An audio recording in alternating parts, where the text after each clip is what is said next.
होली के बहाने से बहू क्या नाश्ता बन गया है। सब लोग आते ही होंगे होली खेलने के लिए। सास ने नई बहू से कहा।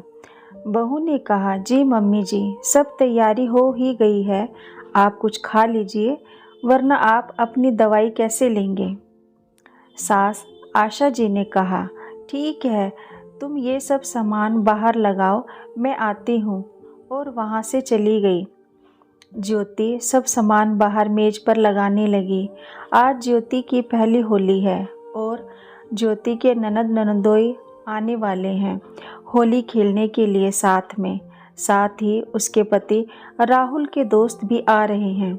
इसलिए ज्योति और उसकी सास सुबह से ही खाने पीने की तैयारी में लगी हैं।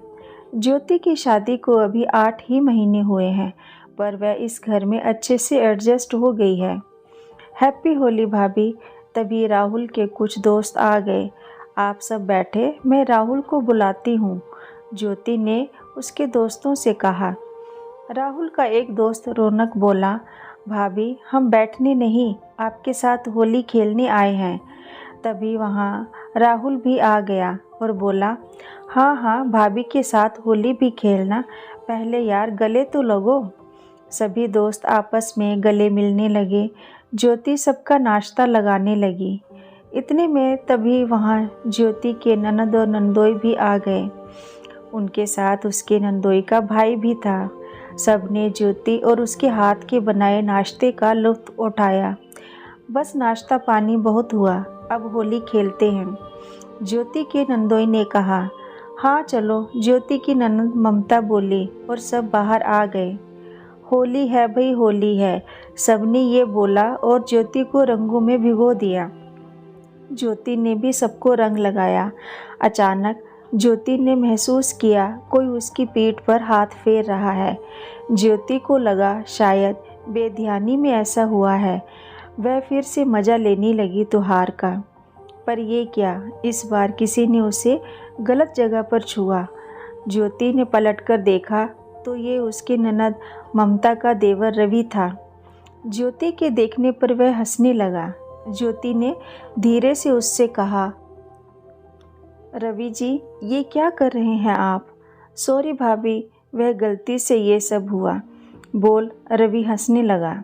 ज्योति ने वहाँ से दूर होने में ही भलाई समझी और ननद के पास जाकर खड़ी हो गई। अरे ज्योति भाभी, अभी तो हमने आपको ठीक से रंग लगाया भी नहीं। ये कहते हुए रवि ज्योति के चेहरे पर रंग लगाने लगा। रंग लगाते हुए उसका हाथ फिसलकर ज्योति के गर्दन के निचले हिस्से पर आ गया और उसने ज़ोर से चिकोटी काटी। ज्योति ने खींचकर एक थप्पड़ मारा। उसके थप्पड़ की आवाज़ से सबका ध्यान वहाँ चला गया। ये क्या बहू, रवि बाबू पर हाथ क्यों उठाया तुमने। नंदोई जी ने कहा, तुम्हारी हिम्मत कैसी हुई मेरे भाई पर हाथ उठाने की। सभी ज्योति को गुस्से में देख रहे थे और ज्योति की आंखों में आंसू थे। ज्योति क्या बात है, तुमने रवि को थप्पड़ क्यों मारा। राहुल ने ज्योति से पूछा। राहुल, वह रवि जी मुझे रंग लगाने के बहाने इधर उधर छू रहे थे, ज्योति रोते हुए बोली। सुनकर रवि बोल पड़ा, अरे रंग लगाने में छुआ तो जाएगा, इतना ड्रामा करने की क्या ज़रूरत है।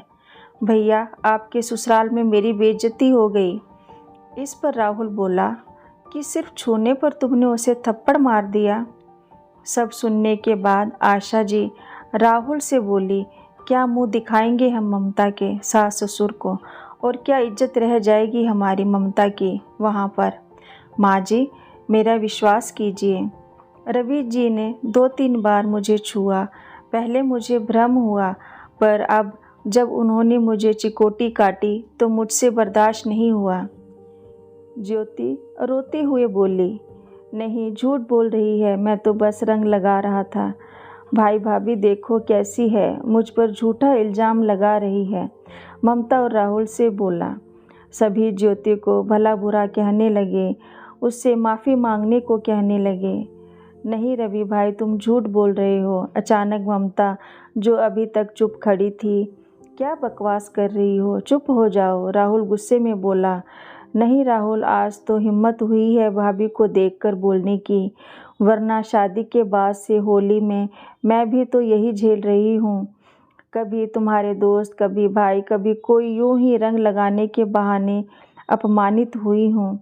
मुझे माफ़ कर दो, मैं नहीं जानता था तुमने इतना सब कुछ झेला है। ममता के पति ने बोला। ममता ज्योति से बोली, हम सबको माफ़ कर दो, आज आपने बिल्कुल सही किया है। ऐसे लोगों को सबक सिखाना ज़रूरी है।